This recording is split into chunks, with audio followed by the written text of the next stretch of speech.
Good morning, everybody. This is the time for computer programming using Pascal and assembly language.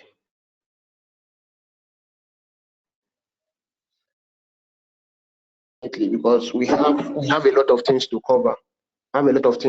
Today. And before we dive into today's lectures, please, for the assignment which I gave last week, please, if you know you've not submitted, please do so, because it's very, very important. It's part of your CA and it's part of your CA. Then secondly, the mode of which the assignment is to be submitted is the subject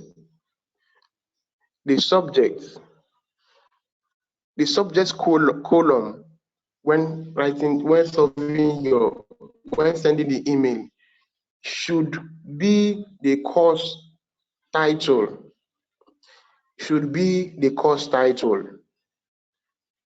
Then you state the question.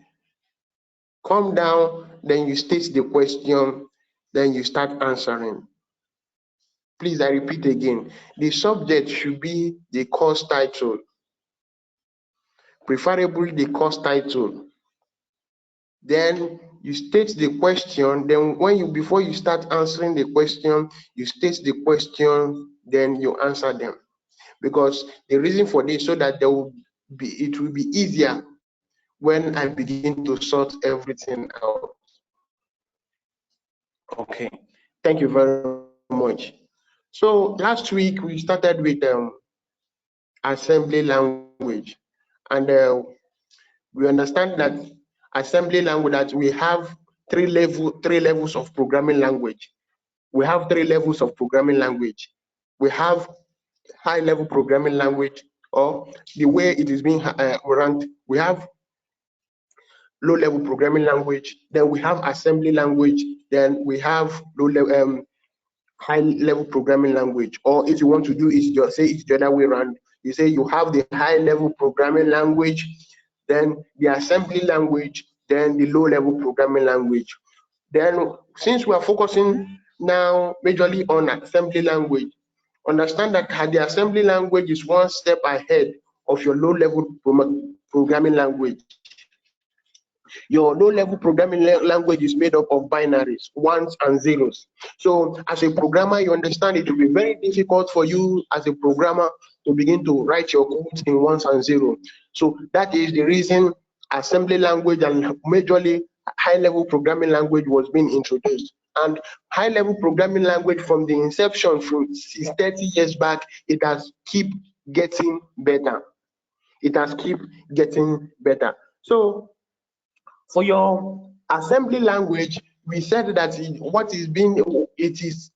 there are two functions which are being carried out there, which is what are your OP code and your operand. I'm doing a brief recap of last week. So we talked about your OP code. Your OP code is what to do with the data. Then your operand is where to fetch your data from. So these are the two basic functions. These are the two reasons why your assembly language is being written. And we understand that your assembly language is being written directly for your processors, your systems. When I mean systems, computers, your phones, your tablets, they are all made of processors. Even your household utensils, most of your household electrical utensils are made up of processors. So these assembly language are directly written to these processors to actually instruct them what to do per operation. So before then, let's start with today's topic. We're still going to examine assembly. We're still on assembly language. So we made mention of this last week. We said an assembly language is a low-level programming language designed for a specific type of processor. designed for a specific type of processor. So you should know, understand that majorly your assembly language is made for processors, and we have different types of processors. We have different types of processors. However, in some cases, assembly code can be used to fine-tune a program. It can be used to fine-tune a program. For example, a programmer may write a specific process in an assembly language to make sure that its functions are efficient and possible, are efficiently as possible. So in most of the programmers which we have today, in the need to make a program more efficient, for a program to run more efficiently, most of them design a kind of processor. They get processors and they write programs specifically for that. They write program specifically for that software. They write it in such a way that it can only interact with this program because we want this program or this software to run efficiently. Perhaps maybe because of the hardware which which is housing this program. It might not be something that is up to date. So you discover that a kind of processor might be gotten, and some functions will be written to it directly to it, so that it will boost the efficiency of this program. Take for instance, there are enterprise programs. What are enterprise programs? There are kind of enterprise programs which organizations are using, and it will be very difficult for them to just upgrade. So most of the times, things that are being done for these things are for them to augment it. Perhaps you discover that a program that an organization has been using for over, let's say, 40 or 50 years, and it will be very difficult for them to just wake up one morning and to scrap it out and implement new one. So most of the times,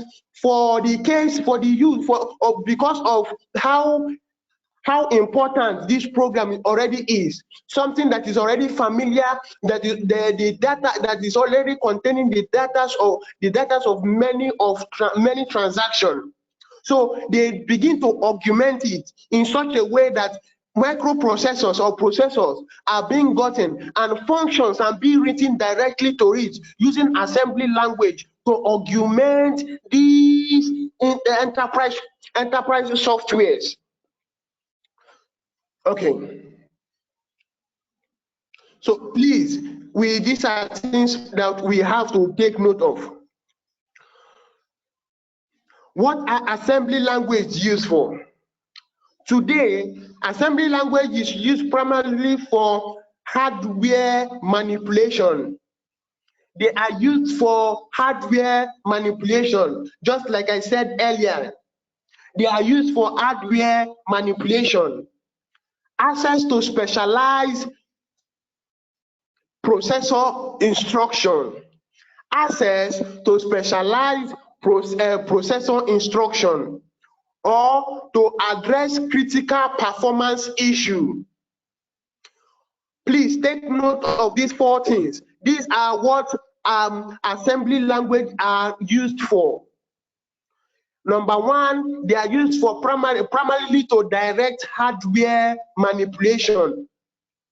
Your hardware manipulation, talk of your ALU. We made mention of your ALU, your arithmetic logic unit. We made mention of your registrar. We made mention of your CPU. We made mention of your memory. These are hardware manipulations which are needed, which assembly language are needed for. That is the first one, access to specialized processor instruction, or to address critical performance issue. Typically, users are device-driven, low-level embedded system and real-time system. The what this place is telling you that as a user, your device, the output of your device most of the times affects the user. So you discover that once you are having a high level output device, it actually aids your operation. Okay. Each personal computer has a microprocessor that manages the computer's arithmetic, logic, and control activities. Each family of processors have its own set of instructions for handling various operations, such as getting input from the keyboard, displaying information on the screen, and performing various other jobs. Like we mentioned last week when we talk about your OP code and your operand. Your OP code is what to do with an operation, what to do with a data. What to do, OP code means what to do with a data. Then your operand is where to fetch the data. So you discover that whatever is coming out on your display screen or your input from your keyboard, your microprocessors are responsible for them. And it is actually a direct function of what has been written into it from your assembly language. A processor understands only machine language instructions, which are strings of ones and zeros, which are your low-level programming language. Machine language now, to be more specific, to be more precise, machine language. So at the end of the day, after writing your assembly language, it is then being compiled. It is then being compiled or translated into machine language. A processor only understands machine language instructions. They only understand machine language instructions, which are strings of ones and zeros. However, machine language is too obscure and complex for using in software development. So the low-level assembly language is designed for a specific family of processors that represent various instructions in symbolic code and more understandable form. So this is the reason your assembly language was being developed. What I've been mentioning microprocessors, processors or microprocessors all this while. I believe you will be tempted to ask what are processors or microprocessors. Okay, this here is a definition of processors. A processor is a logic circuitry that responds to the processes, the basic instruction that drives a computer. A processor, which can also be referred to as your CPU, Central Processing Unit, is the logic circuitry that responds to and processes the basic instruction that drives a computer. The CPU is seen as the main and the most critical, the main and most crucial integrated circuitry, which is called the IC chip in a computer, as it is responsible for interpreting most of the computer commands.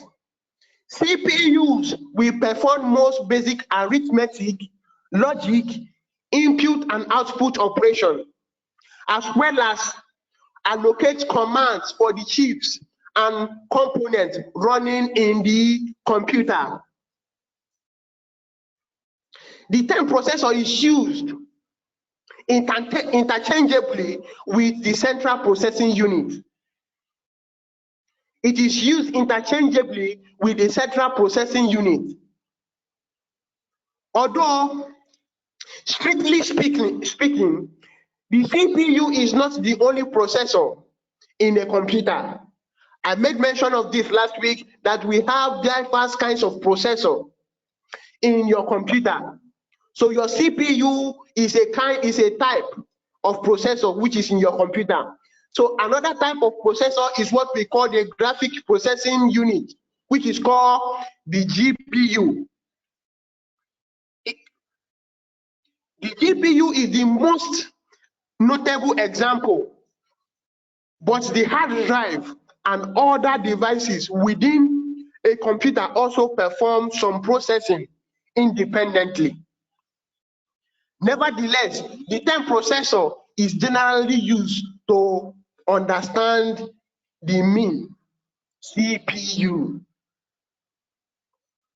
Processors can be found in systems, smartphones, tablets, and other computers. The main competitors in processor market are your Intel and your AMD. Your Intel and your AMD. Okay. Now, let's talk about the basic elements of a processor. The basic elements of a processor. The basic elements of a processor includes the arithmetic logic unit, which is called the ALU. What is the function of the arithmetic logic unit? It carries out arithmetic and logic operation. It carries out the arithmetic and the logic operation, which are the operands. The operands, which we talked about last week. The operands. Then another type of processor, another basic element of processor is the floating point unit. The floating point unit. The floating point unit, also known as math coprocessor, or arithmetic or numeric coprocessor. The floating point unit, also known as math coprocessor or numeric coprocessor. This is a specialized kind of coprocessor that manipulates numbers more quickly than the basic microprocessor circuitry can. So this is a special kind, is a more advanced kind of processor, specifically for your numeric functions.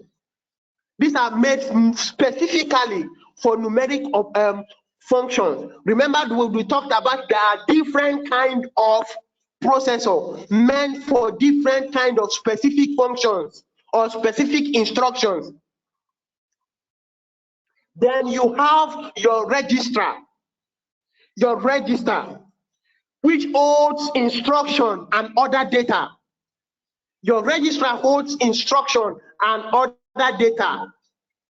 Register supply operands to the ALU and store the results of the operation.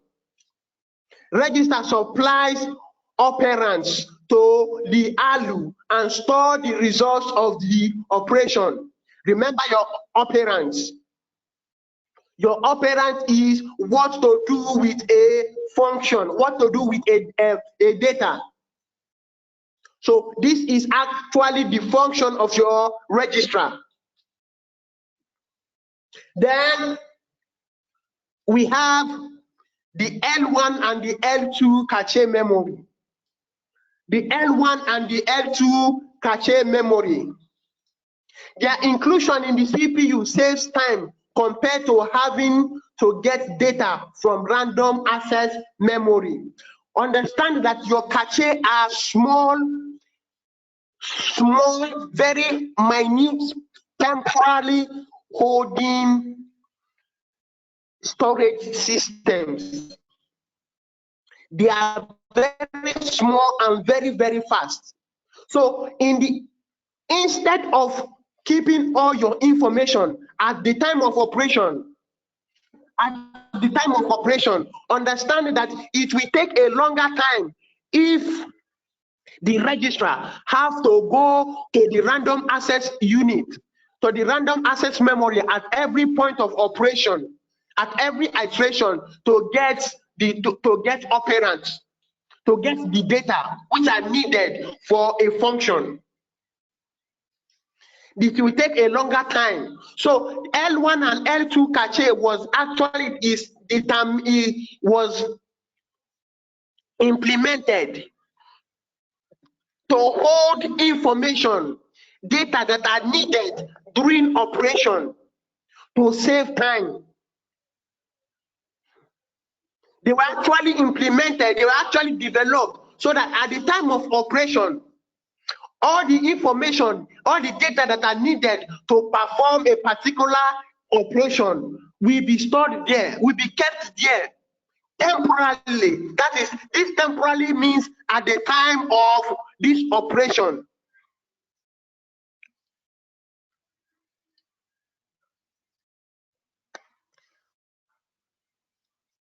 The CPU operations. CPU operations. And understand that all these things which have all these kind of these basic elements of the processor which we just listed, they are, all of them are written in your assembly language. They are written in your assembly language. The CPU operations. The fourth primary function of a processor are fetch, decode, execute, and write back. These are the four basic CPU operations. CPU operations: fetch, decode, execute, and write back. What is fetch? Fetch is the operation which retrieves information from a program memory. Is an operation which retrieves or receives information from program memory, from a system RAM. Your program have a memory of its own. The memory, what are contained in the memory are the operations which are to be carried out. So your fetch, your CPU operation, during the time of which a program is initiated, the operation fetch receives information from the program, and this program is being stored in your system memory. What is decode? Decode is where the instruction is converted to understand which part of the CPU are needed to continue the operation. This is performed by instruction decoder. The next one there is the execute. Execute is where the operation is performed. Execute is where the operation is performed. Each part of the CPU that is needed is activated to carry out the instruction. At each point in time, at each stage, there are different operations which are needed. First of all, you understand that when you initiate a program, when you click on, for instance, you click on WhatsApp on your phone, your WhatsApp program is residing on your memory. The fetch operation goes and retrieves it, brings it up. Once it brings it up, then your decode understands which takes over from there. The decode operation, its function is to determine which part of the CPU memory is needed for this operation. So once you click on your WhatsApp, your fetch takes it up, brings it, hands it over to your decode. Your decode now, which determines which part of the operation is needed, which part of your memory, or which part of the operation now is going to be carried out. It hands this over now to your access memory, which is your RAM, your random access memory. Your RAM now is where the program is being executed. It is there, from there you begin to interact with your WhatsApp. At every point in time within this chain, if something goes wrong, then you begin to say that your system, your application has crashed.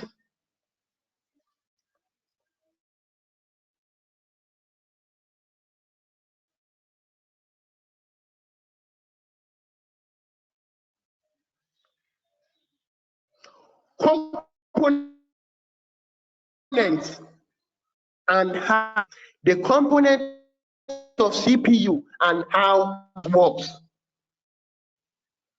The main concept is ALU, unit, the register and the control unit. These basic functions, the basic functions of the ALU and register are labeled for.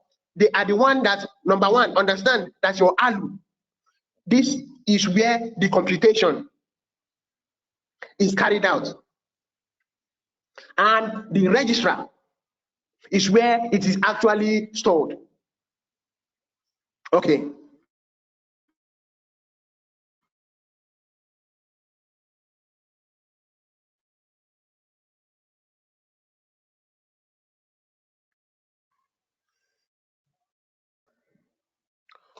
Okay.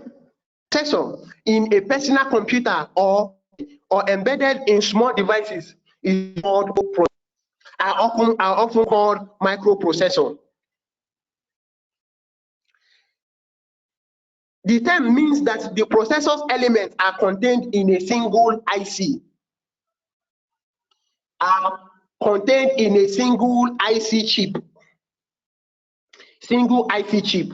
Some computers will operate using a multi-core processor.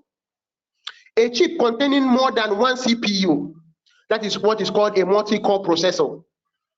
A CPU is typically a small device with pins on it facing in the motherboard. CPUs can also be attached on motherboard with the heat sinking and the fan to disperse it.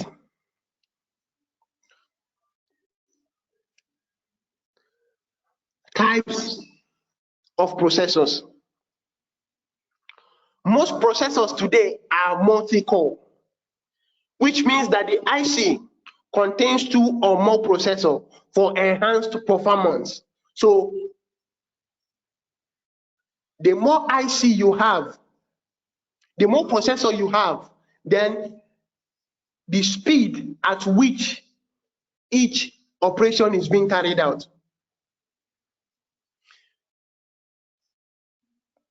So understand that multi-core, which means the IC, when you said that processors are multi-core, you said that they contain two or more processors. And why is it so? Number one, for enhanced performance, reduced power consumption, and more efficient simultaneous processing of multitasks.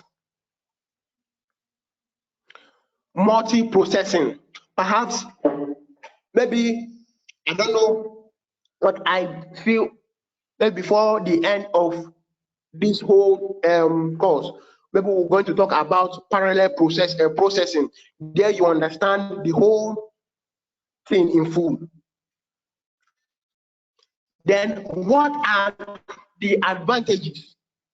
What are the advantages of assembly language? What are the advantages of assembly language? Firstly, Having an understanding of assembly language makes one aware of, number one, how programs interface with operating system, processors, and BIOS.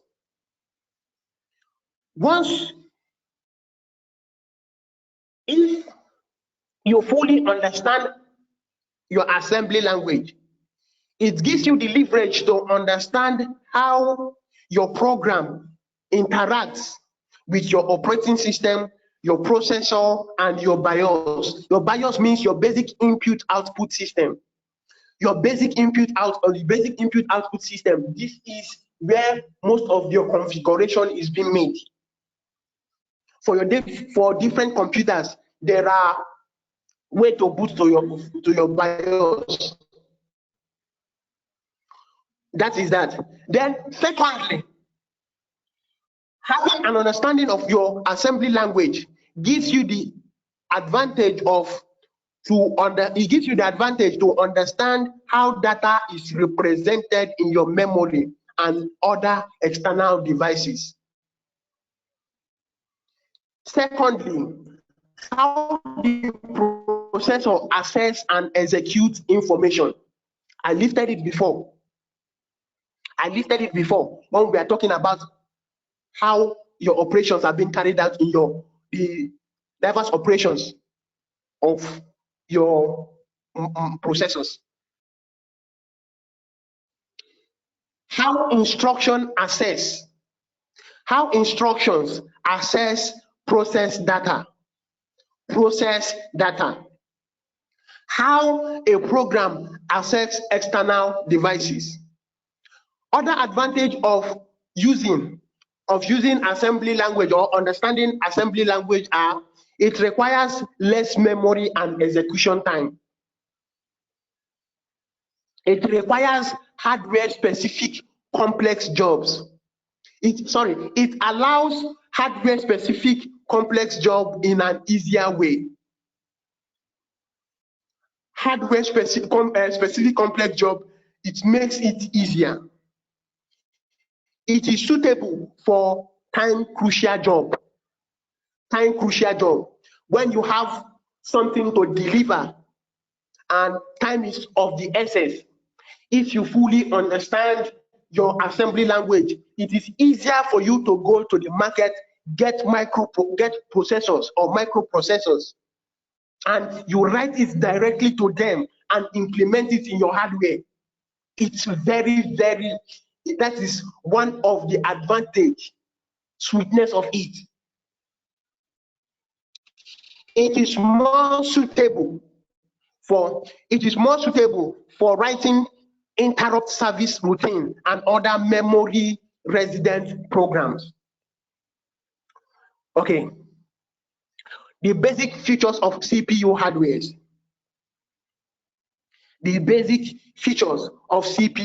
hardware. The main internal hardware of a CPU consists of the processor, memory, and register. The main internal hardware of a CPU consists of your processor, number one, your memory, and your registers. Registers are the processor components that hold data and addresses. They hold data and addresses. To execute a program, the system copies it from the external device into the internal memory. The processor executes the program instruction. The fundamental unit of a computer storage is in bits. The fundamental unit of a computer storage is in bits. It could be on, which represents 1, on, O-N, which represents 1, and off, which represents 0. These are the basic unit, the fundamental unit of computer storage, basic unit of computer storage, and a group of 8 related bits, which makes a byte. A group of 8 related bits makes a byte on the most modern computers. So the parity bit is used to make the numbers of bits in 1 byte odd. If the parity is even, then the system assumes that there have been a parity error, which have been caused due to hardware fault or electrical disturbance. So these are the processor.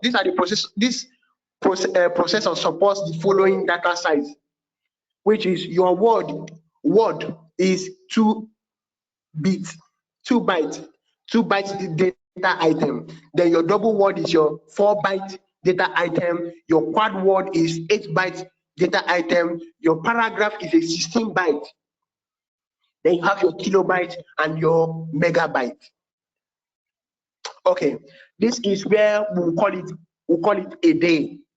So by next time when we come, we start with the assembly language basic syntax. We start with the basic assembly language syntax. Okay, these are times for questions. Questions, please.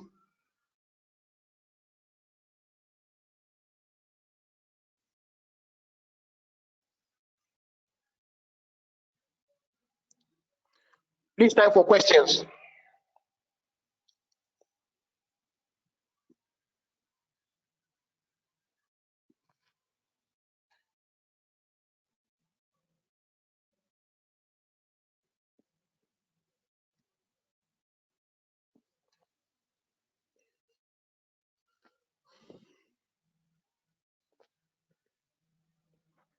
Okay, since there are none,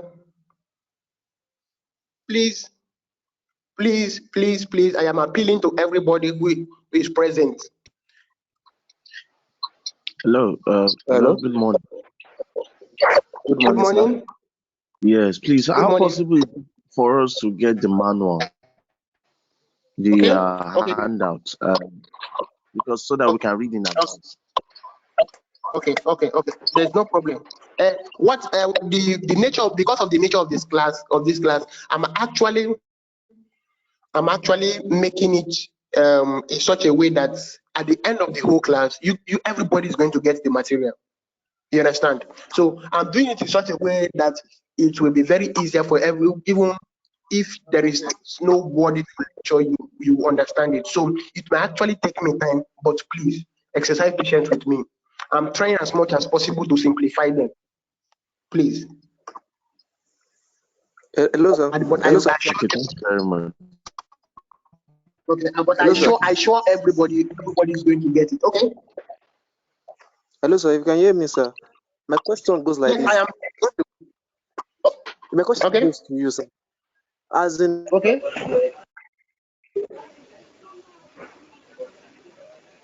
Hello. Hello. Hello.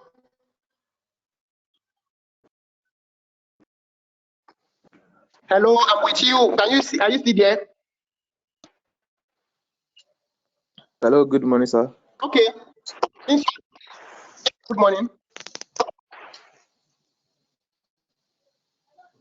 Hello.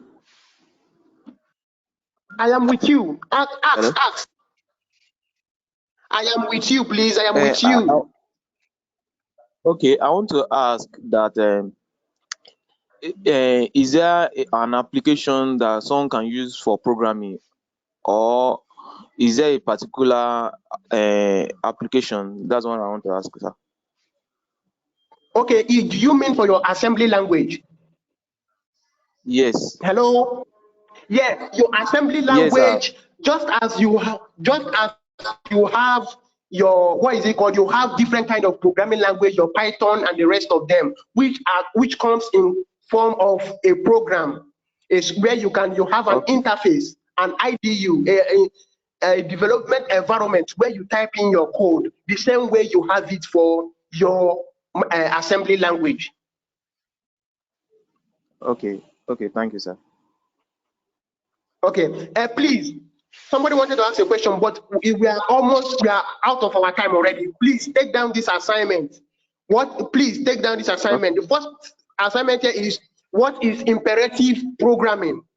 What is imperative programming? Then the second one.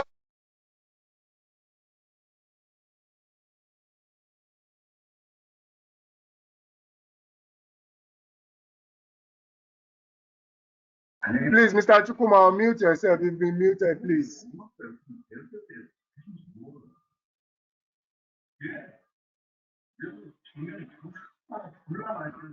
Mr. Chukuma, please unmute yourself. Unmute yourself. Okay.